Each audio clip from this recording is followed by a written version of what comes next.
नमस्कार दर्शक बंधु आज माया और ममता सीरियल आपण माने सबुठारु दमदार और सबुठारु हाई वोल्टेज एपिसोड देखा पाइबे।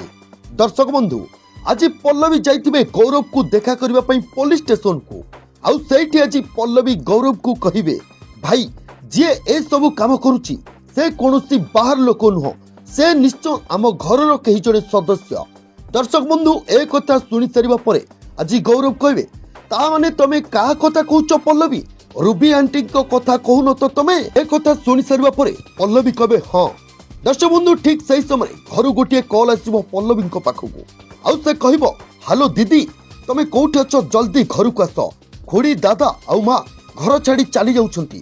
हां दर्शक बंधु आज से रूबी घर समस्त को बाहर करदेव आउ एबे सीरियल जो नुआ मोड़ आसीबा को जाउची दर्शक बंधु सतरे आपण माने देखिबे बहुत बढ़िया ट्विस्ट आसीबो सीरियल आउ दर्शक बंधु पल्लवी कौन से अटकई पारे कौन पल्लवी गौरव को पुलिस स्टेशन रु निर्दोष प्रमाणित करी मुकुल पारे।